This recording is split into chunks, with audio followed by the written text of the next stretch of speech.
Convido você a abrir sua Bíblia comigo no livro de Apocalipse, capítulo 2, versículos de 1 a 7. Apocalipse, capítulo 2, os versos de 1 a 7. Nessa noite eu quero falar com os irmãos acerca da seguinte temática: volta ao primeiro amor. Volta ao primeiro amor.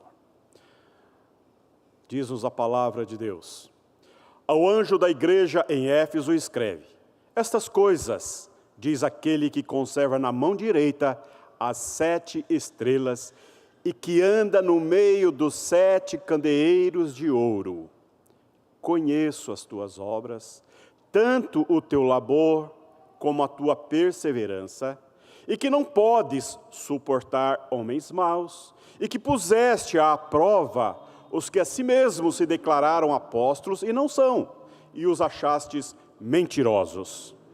E tens perseverança, e suportaste provas por causa do meu nome, e não te deixaste esmorecer. Tenho, porém, contra ti, que abandonaste o teu primeiro amor. Lembra-te, pois, de onde caíste, arrepende-te e volta à prática das primeiras obras. E se não, venho a ti e moverei do seu lugar o teu candeeiro, caso não te arrependas. Tens, contudo, a teu favor, que odeias as obras dos nicolaítas, as quais eu também odeio. Quem tem ouvidos, ouça o que o Espírito diz às igrejas. Ao vencedor, dar-lhe-ei que se alimente da árvore da vida que se encontra no paraíso de Deus. Semeando e colhendo, esse é o tema que nós temos desenvolvido este ano para a igreja. Estamos discutindo a nossa espiritualidade, a nossa jornada, a nossa peregrinação de fé, considerando a semeadura, considerando o que nós plantamos, onde nós estamos investindo, para que de fato possamos ter boas colheitas.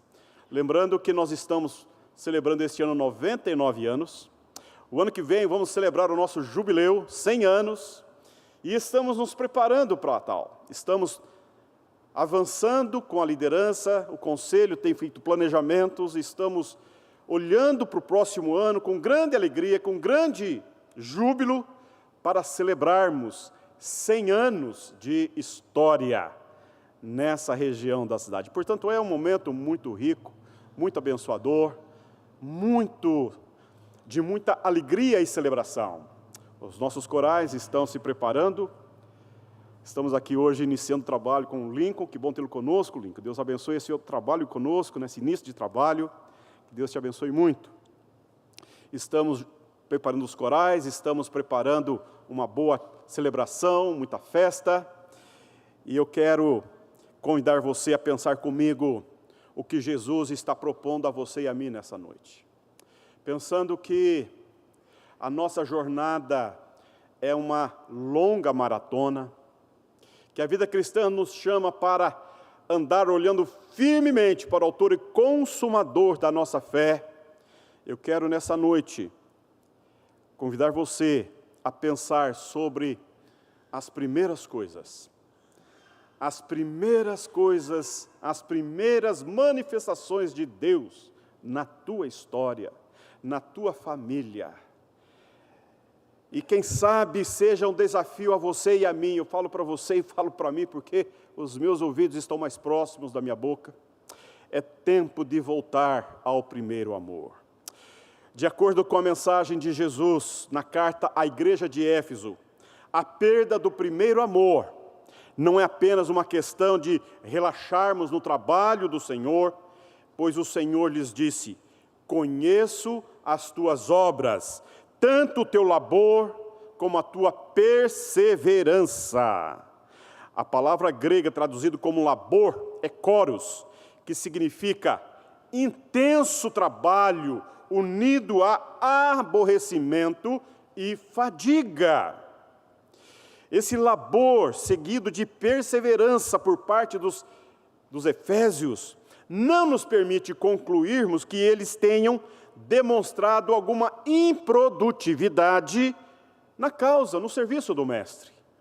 Perder o primeiro amor também não é enfrentar uma crise de desânimo ou desejar desistir, uma vez que nesta mensagem profética o Senhor Jesus elogia a persistência dos cristãos daquela igreja.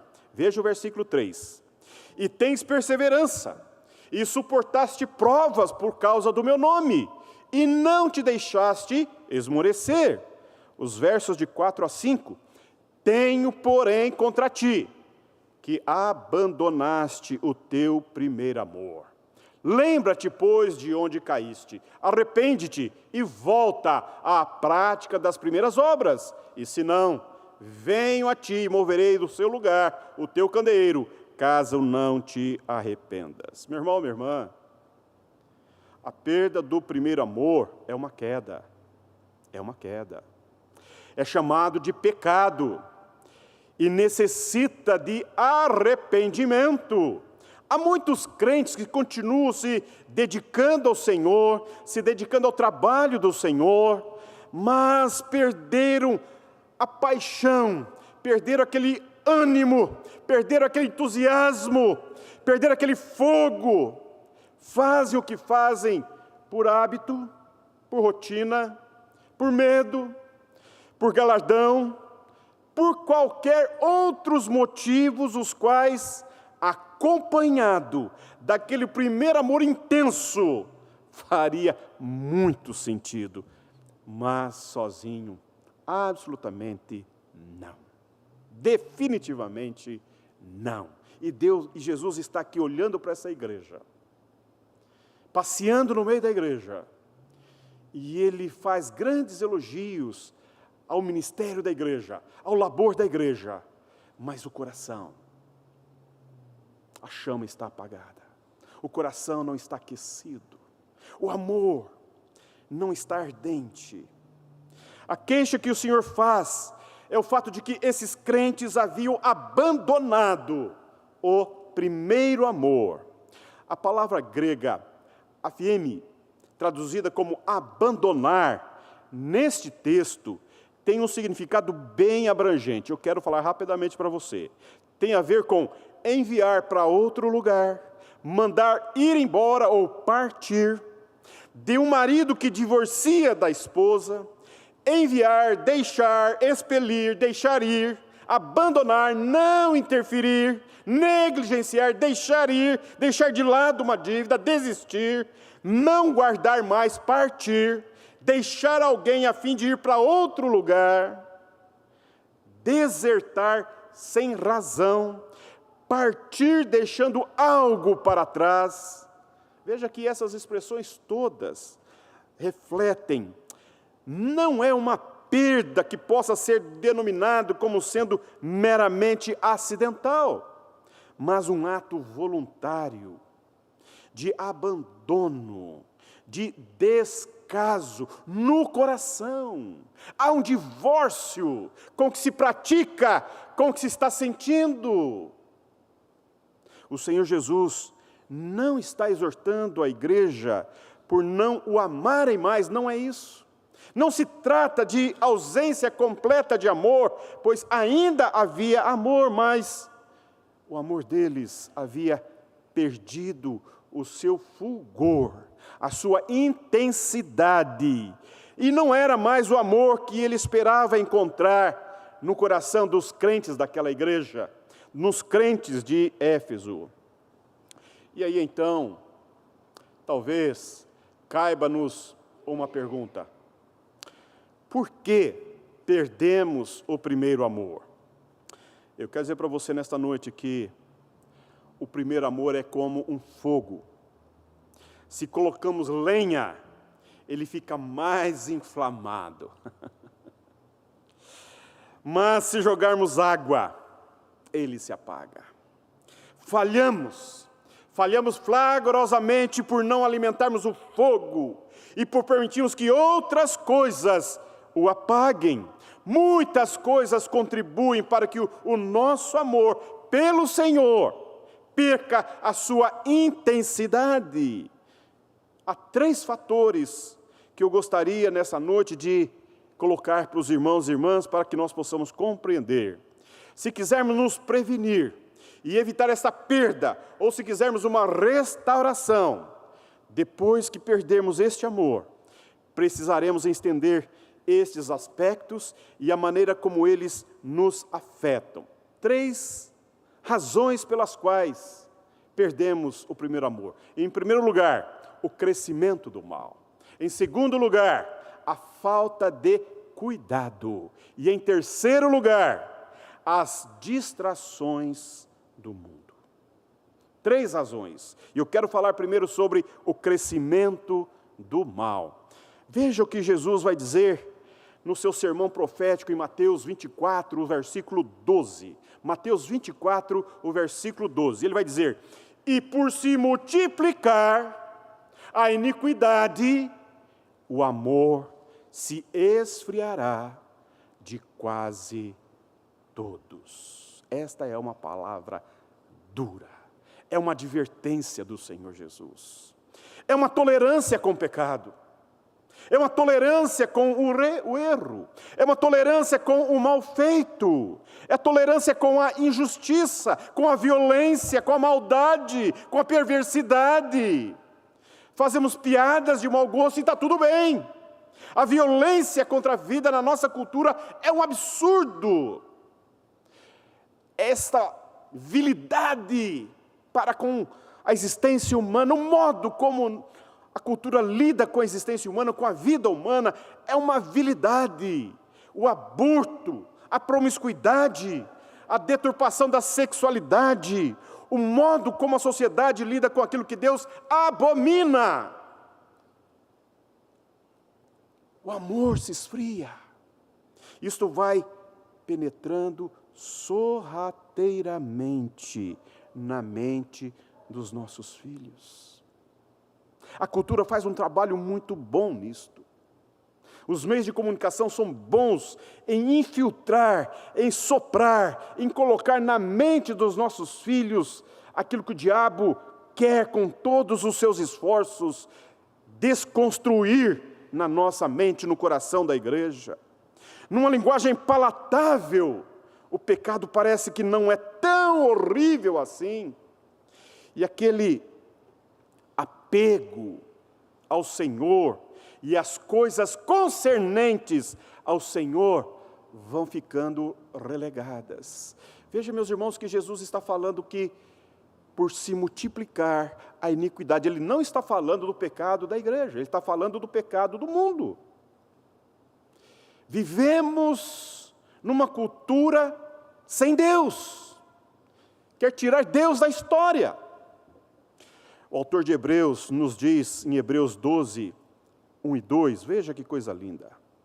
Portanto, também nós, visto que temos a rodear-nos tão grande nuvem de testemunhas, desembaraçando-nos de todo o peso e do pecado que tenazmente nos assedia, corramos com perseverança a carreira que nos está proposta, olhando firmemente para o autor e consumador da fé, Jesus, o qual em troca da alegria que lhe estava proposta, suportou a cruz, não fazendo caso da ignomínia, está sentado à destra do trono de Deus.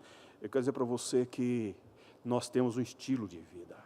Nós somos um jeito de olhar a vida, nós temos um jeito de viver a vida. E o jeito, o estilo cristão de viver é olhar, é fixar, é manter a mente, é manter o coração, é manter a alma conectada com o Cristo da nossa fé, com o autor e consumador da nossa fé. Não há outro modo pelo qual nós possamos enfrentar uma degradação moral, uma degradação espiritual. Nós convivemos diariamente, insistentemente com pessoas que não amam a Deus, que não servem a Deus, numa cultura que abandonou Deus, e nós precisamos avançar no meio do mal, em meio ao pecado, como luzeiros de Deus. E aí, meu irmão? E aí, minha irmã? Se nós não cuidarmos da chama que arde em nosso peito, se nós não nutrirmos no nosso coração um apego, e tomarmos decisões sérias, genuínas, corajosas, de não transigirmos com os valores da fé, como diz o autor de Hebreus, desembaraçando-nos de todo o peso do pecado que tão de perto nos assedia. Eu quero dizer para você que essas coisas são muito simples, muito simples. E é claro, por ser simples, se torna difícil, porque nós gostamos de coisas complicadas. Nós gostamos de fazer coisas complicadas. E eu sempre entendo que complicado, Deus cuida. Deus cuida. Vamos fazer aquilo que nos compete fazer. Vamos nutrir o nosso coração de amor a Deus. Falar com Deus pela manhã. Falar de Deus à nossa família. Nutrir uma dedicação pessoal, um apego a Deus e às coisas de Deus, lidar com mãos santas naquilo que Deus está nos dando, nutrir no coração um apego.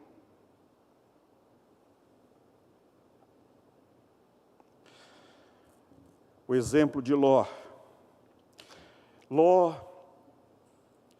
que se afligia com as iniquidades das pessoas à sua volta. Veja que carta de Pedro, 2 Pedro 2, versículos 6 e 9, vai falar de Ló. E reduzindo a cinza as cidades de Sodoma e Gomorra, ordenou-as à ruína completa, tendo-as posto como exemplo a quantos venham a viver impiamente.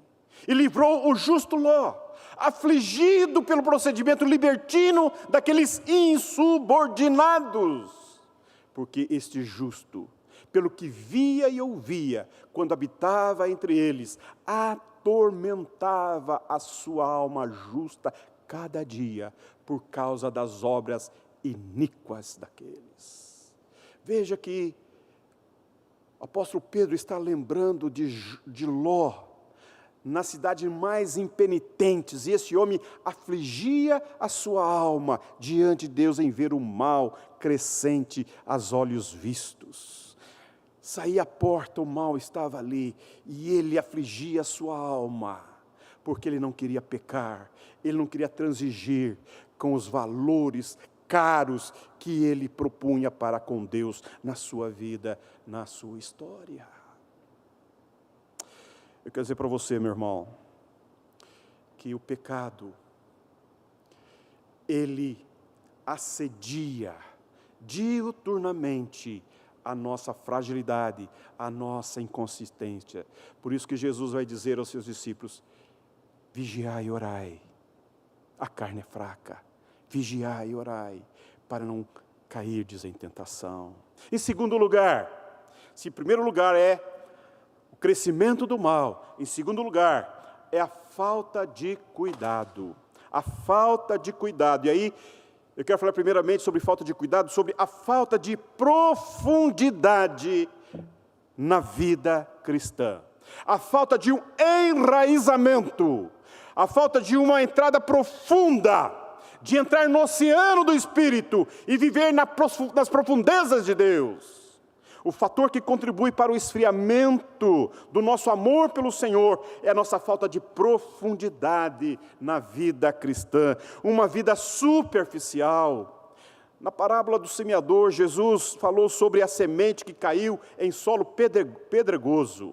O resultado é uma planta que brota depressa, mas não se desenvolve a profundidade, porque a sua raiz não consegue penetrar profundamente no solo que não tem muita terra, tornando-se assim as suas raízes expostas, e então ela fica na superfície da terra.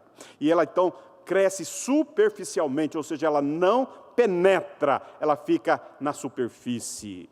O risco que esta planta corre, pelo fato de que ela se desenvolveu na superfície, é que, saindo o sol, e o sol aqui é um sinônimo de prova, de calor, das provações, ela pode morrer rapidamente. Lucas 8,13, Jesus vai dizer: a que caiu sobre a pedra são os que, ouvindo a palavra e recebem com alegria, estes não têm raiz, e creem apenas por algum tempo, e na hora da provação se desviam. O segredo de não afastarmos do Senhor, nem perdermos a alegria inicial, é o desenvolvimento da profundidade em nossa vida espiritual. Muitos cristãos vivem somente de cultos semanais. Não investem tempo num relacionamento diário, não oram, não se enchem da palavra, não procuram mortificar a sua carne para viverem no Espírito do Senhor, não se envolvem no trabalho do reino de Deus, não se dedicam ao serviço de Deus, ficam como espectadores, não se envolvem, não se colocam à disposição de Deus para servirem a Deus, para servirem ao Senhor da seara. São cristãos sem profundidade, que vivem meramente na vida superficial, expostos a todo tipo de intempéries. Eu gosto muito desse texto de Colossenses, capítulo 2, os versículos 6 e 7. Ora, como recebestes Cristo Jesus, o Senhor, assim andai nele. Nele radicados e edificados e confirmados na fé, tal como fostes instruídos, crescendo em ações de graças. Meu irmão, isso aqui é simples, Eu quero dizer para você, papai, presta atenção. Você não tem noção do prejuízo que você causa à sua família, a você e à sua casa, quando você não faz aquelas coisas mais óbvias e simples e singelas dentro de casa, que é ter aquele tempo precioso para oração, orar com o filho, orar com a filha, botar a mão, abraçar, e a criança ouvindo a voz do pai, colocando-a diante do trono da graça de Deus, essa relação bucólica, singular, o exercício da fé, na intimidade do lar, colocando as demandas, as dificuldades, os desafios do filho, seja ele bebê, seja ele criança, seja ele pré-adolescente, adolescente, jovem. Meus irmãos, isso faz uma diferença extraordinária. Você está formando valores de dependência de Deus, de intimidade com Deus, de busca de Deus. É simples, é só ordenar, organizar a agenda, definir horário, definir dia, começar e fazê-lo, porque isto você está semeando, você está colocando semente espiritual na mente, no coração, na alma dos seus filhos, e isso frutifica do contrário, a fé não é por osmose, a fé precisa ser plantada, precisa ser regada, precisa ser buscada. É um dom de Deus, mas eu preciso preparar o terreno. Eu preciso manter o meu coração oxigenado, a minha mente voltada. E os meus filhos querem ver isto em mim, querem ver isto em você.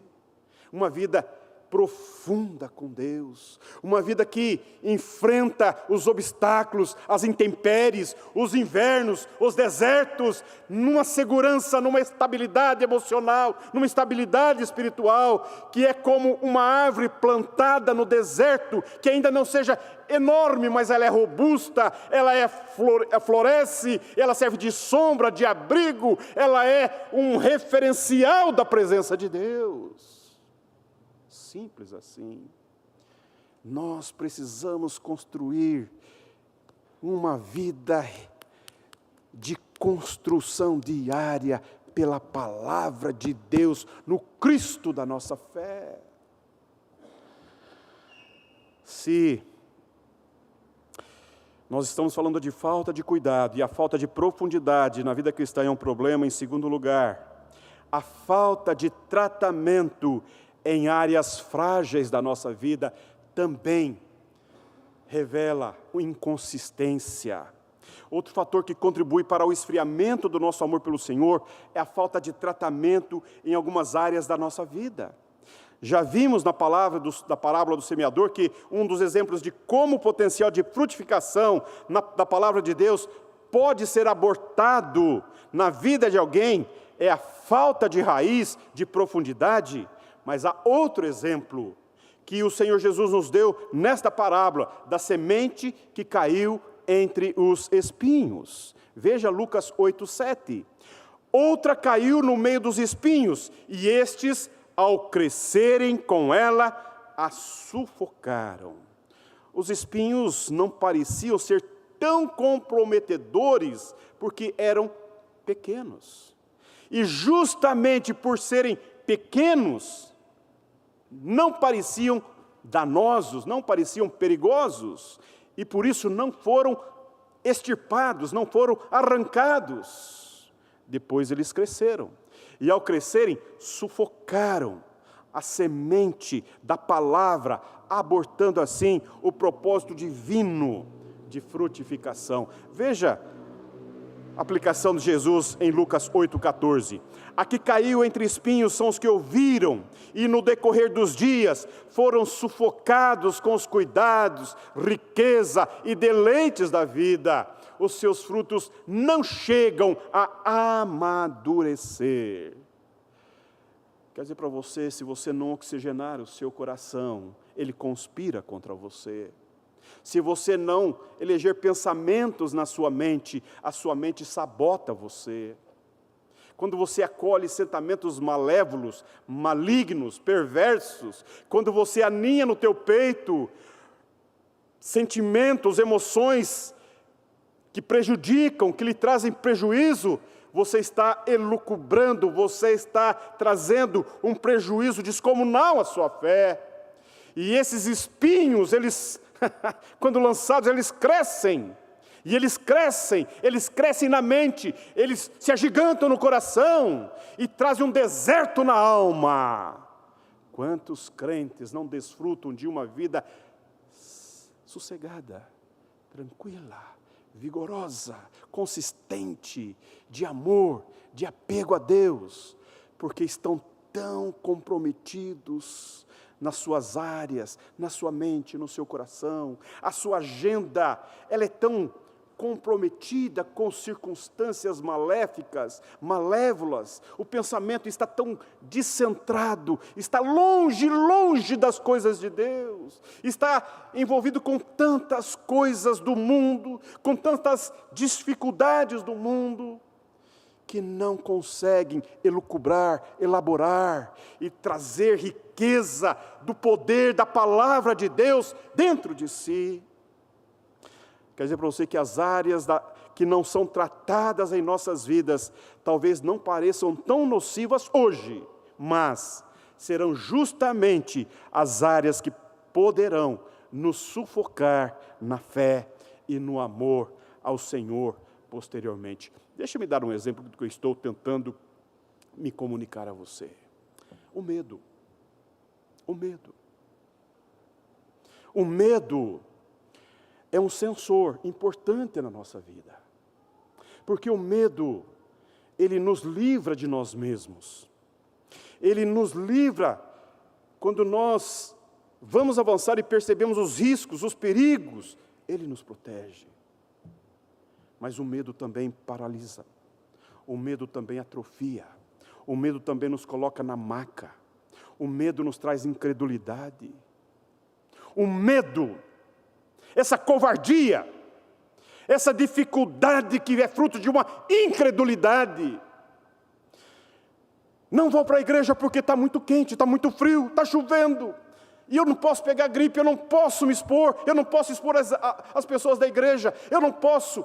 Ou seja, a gente vai se apequenando diante dos movimentos, das coisas que nos assustam, que nos amedrontam, e nós ficamos cerceados, e colocamos grades, e colocamos segurança, e vamos ficando trancafiados, e vamos ficando escondidos, e vamos nos atrofiando, e vamos sendo sufocados por um terror que romba e que nos sufoca as possibilidades, e nos amarram as mãos, e nos prendem os pés, porque nós temos medo, e esse medo nos paralisa, nos atrofia, e nos faz morrer de medo, e só de falar em medo já estou morrendo de medo. Ô meu irmão,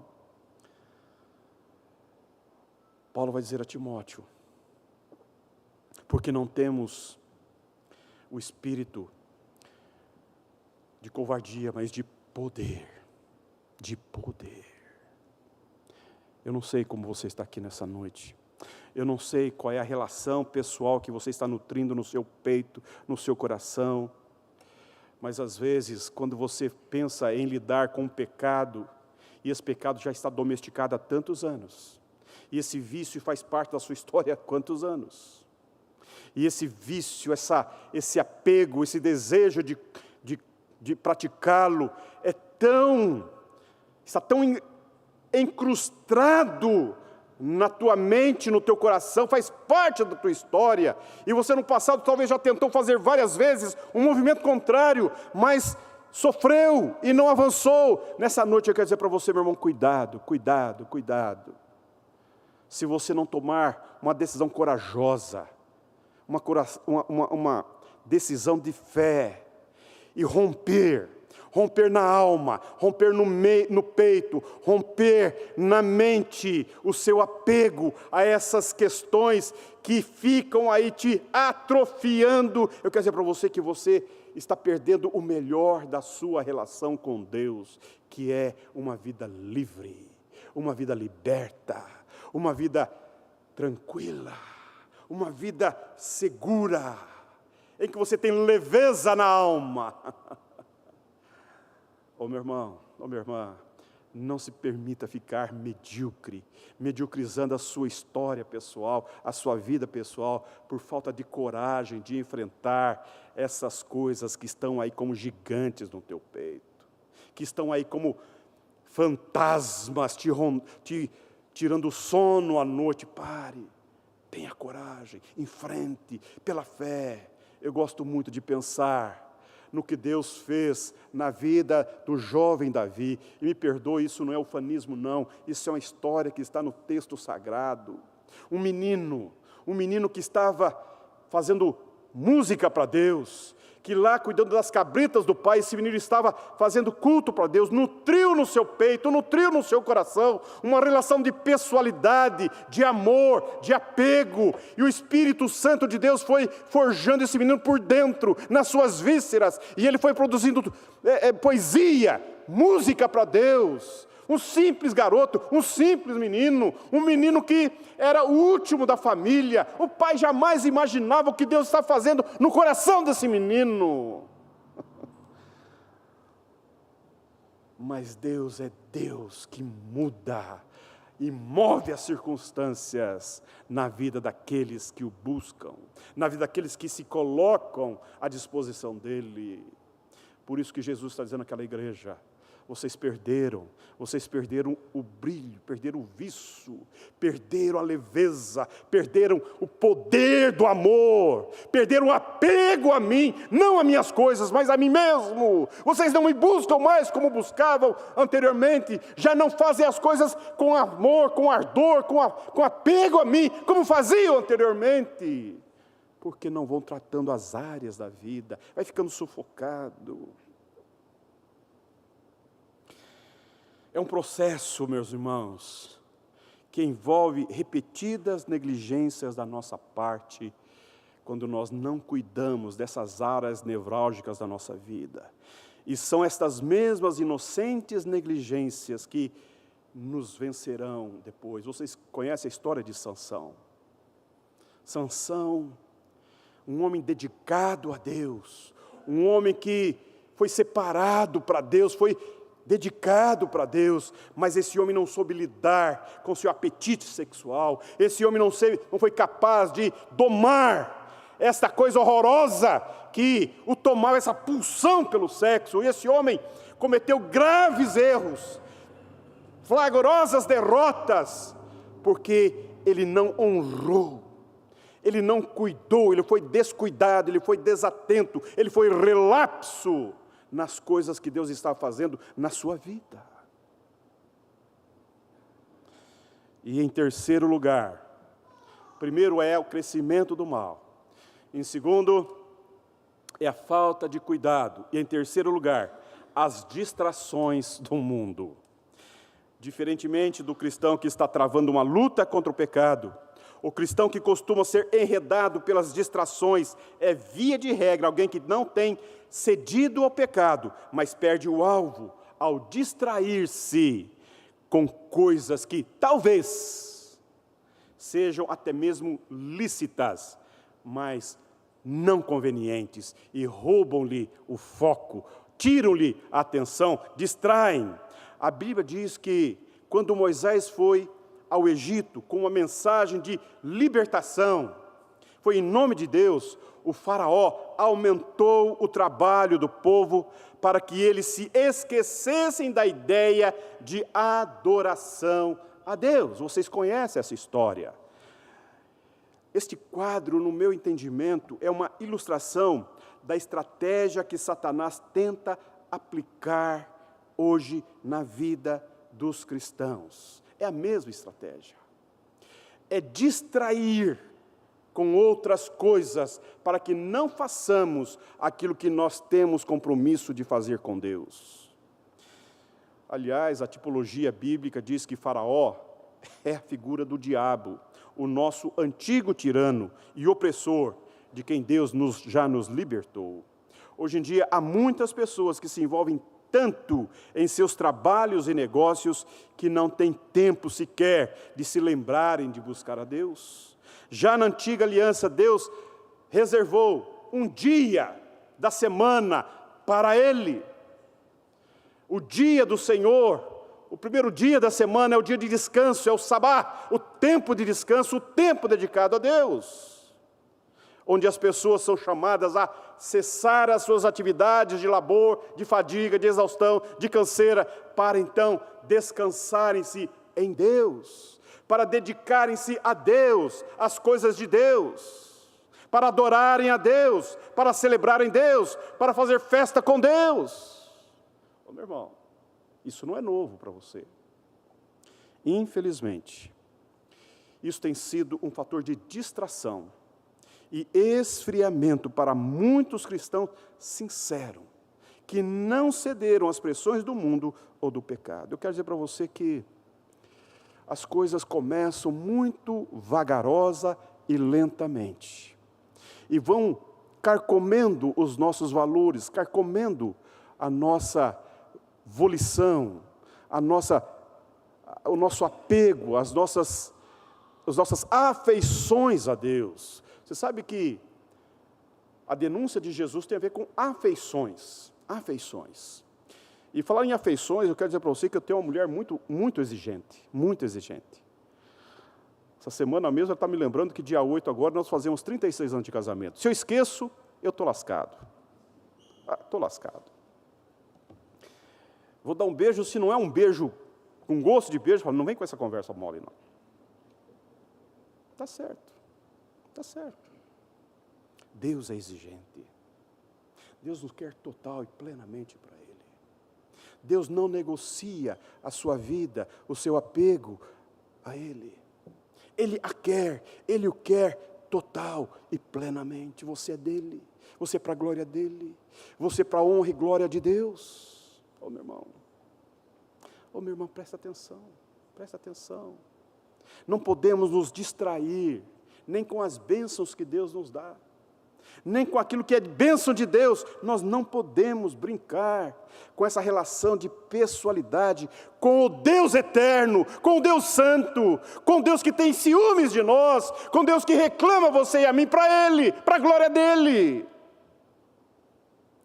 Às vezes nós ficamos tão envolvidos com os nossos filhos, tão envolvidos com os nossos passeios, com as nossas viagens, com os nossos recursos, tão envolvidos com os nossos trabalhos, tão envolvidos com os momentos de lazer, tão envolvidos em em acolhermos e também desfrutarmos das bênçãos de Deus, que esquecemos o próprio Deus. Isto é um problema muito grave, muito grave. Até o casamento, meu irmão, até o casamento, que é uma instituição divina, pode se tornar uma distração, algo que pode atrapalhar a nossa dedicação ao Senhor. Veja o que Paulo vai dizer à igreja de Corinto, 1 Coríntios 7, de 32 a 35. Eu quero ler rapidamente para você, porque isso é sério.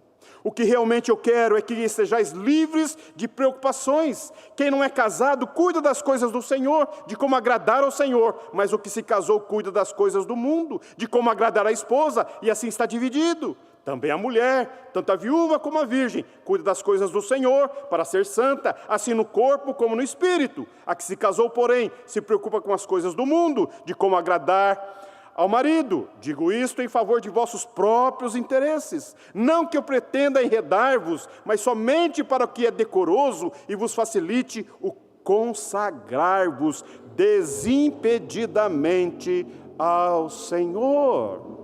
Ô meu irmão, ô minha irmã, nada pode interpor entre você e o seu amor ao Deus da sua salvação, ao Deus da sua redenção.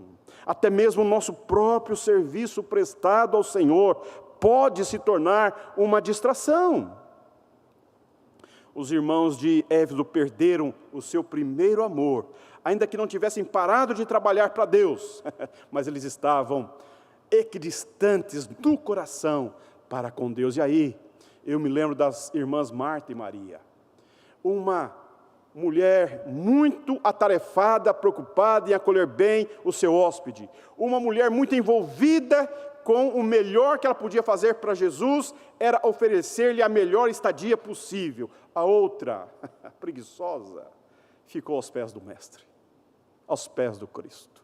Ficou ali saboreando, deleitando-se na palavra de Deus, em Cristo Jesus. Ô meu irmão, eu não sei, mas eu entendo que os nossos filhos estão vendo o nosso modo de relacionarmos com Deus.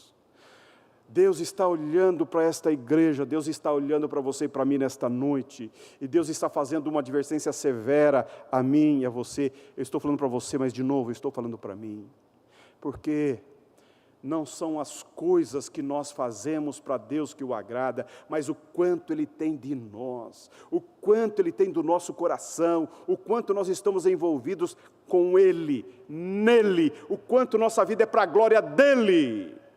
E aí eu quero falar para você sobre o caminho de volta. O caminho de volta é o caminho da restauração. Foi o próprio Senhor Jesus que propôs o caminho da restauração. Veja o versículo 5 da carta Apocalipse capítulo 2. Ele vai dizer: lembra-te, pois, de onde caíste. Arrepende-te e volta à prática das primeiras obras, e se não, venho a ti e moverei do teu lugar o teu candeeiro, caso não te arrependas. Cristo mencionou 3 passos práticos que devemos dar a fim de voltarmos ao primeiro amor. O primeiro ele diz, lembra-te. O segundo ele diz, arrepende-te. E o terceiro, volta às práticas das primeiras obras. O primeiro passo, meu irmão, é um ato de recordação, da lembrança do tempo anterior à perda do primeiro amor. Não há melhor maneira de retomar esse apego, é revisitar, é voltar os nossos pensamentos, a nossa memória para aqueles tempos áureos, aqueles tempos das primeiras coisas que nós fazíamos para o Senhor. Relembrarmos os primeiros momentos da nossa fé, da nossa experiência com Deus. O profeta Jeremias vai dizer, Jeremias 3, 21, Lamentações, quero trazer à memória o que me pode dar esperança. Quer dizer para você que algumas lembranças têm o poder de produzirem em nós um caminho de restauração. Muitas vezes nos damos conta de que temos perdido, do que temos perdido. Uma boa forma de dimensionarmos as nossas perdas é contrastarmos o que estamos vivendo hoje com o que vivíamos, que experimentamos anteriormente com Deus. E aí eu quero dar um relato pessoal. Eu saí da casa de meus pais com 26 anos. Fiquei morando 26 anos como solteiro dentro da casa de meus pais. Estou, aí faz as contas, né? 36 anos casado. Certa vez eu voltei para a casa dos meus pais e entrei no quarto que eu dividia com mais 3 irmãos, e aquilo me arrebatou, Lembrando de quantas noites a minha mãe entrava no quarto dos meninos para orar conosco, para conversar conosco. Quantas vezes a dona Graciana, mansinho, nos tocava, nos beijava, falava, vamos orar? Vamos orar? Aquilo me dava uma saudade enorme. Lembro-me com muita saudade do tempo em que, aos sábados pela manhã, minha mãe acordava cedo, fazia o café e me acordava para assistirmos juntos uns programas que eram transmitidos diretamente dos Estados Unidos, programas de grandes evangelistas. E eu ficava a manhã toda com ela, assistindo, ouvindo, acompanhando palavra de Deus, Jimmy Swaggart, Rex Humbert. E como Deus falava ao meu coração, eu era adolescente, eu era um menino, e como Deus comunicava essa palavra, e como ardia o meu coração, que saudade daquele tempo em que Deus falava poderosamente, eu dizia, sim Senhor, sim Senhor, sim Senhor, eu quero isto para a minha vida. Lembro-me de um acampamento em que eu estava organizando federação de jovens, na Páscoa, no último dia, os irmãos dos Jovens da Verdade, fazendo acampamento, pregou um sermão, e fez um forte apelo, dizendo, vocês não querem hoje consagrar-se a Deus, dedicarem-se a Deus, colocarem suas vidas aos pés da cruz? E aquilo foi me dando um comichão por dentro, eu fui ficando vermelho, ardente, queimando, sentindo que algo novo estava acontecendo em mim, e de repente eu me vi lá na frente, debruçado, ajoelhado, Senhor, faça algo novo na minha vida. Meu irmão, quando eu lembro dessas coisas que Deus fez na minha vida, isso me enche o peito de fé, de amor, de alegria, porque Deus é o Deus que me trata pessoalmente, diretamente, Ele se comunica. Essas coisas alimentam a minha fé. Nós precisamos voltar ao passado. É desejável, é importante que não deixamos que o diabo leve de nós, carregue de nós e fiquemos desmemoriados e fiquemos alienados à nossa própria história. É preciso visitar o nosso passado e ver os atos grandiosos, poderosos de Deus na nossa vida, no nosso coração, o que Ele já falou, o que Ele já fez, para que esses movimentos do céu continuem ardendo dentro de nós e nós queiramos o próprio Deus. Meu irmão, ou é isso, ou nós estamos fazendo algo que Deus está dizendo, isto eu não aceito. É o que Ele está falando para essa igreja,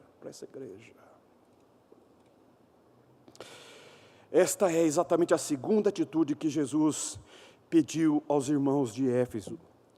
Arrepende-te. Há uma chance para você, há uma esperança para você. Põe a boca no pó. Caia de joelhos. Chore. Não se acovarde. Não se permita viver na mediocridade de uma vida rasteira, de uma vida tacanha, de uma vida sem graça. Nós não temos noção do que Deus há de fazer em nós. A vida cristã é um eterno desafio a você e a mim. O futuro é glorioso, o melhor está por vir.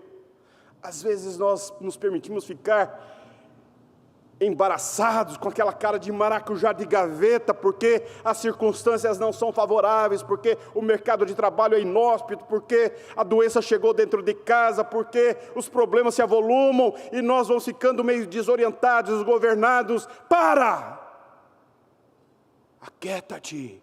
Caia, prostre-se diante de Deus, deixa Deus agir na tua mente, no teu coração, convida o Espírito Santo para tirar força da fraqueza, como fez no passado. Esse é o Deus que nos visita, que nos trata, que nos renova, que nos coloca de pé, que firma os nossos passos. É preciso dar um basta. Não basta termos apenas saudades, meus irmãos, de como as coisas eram anteriormente. É preciso que sintamos dor por termos perdido o nosso primeiro amor.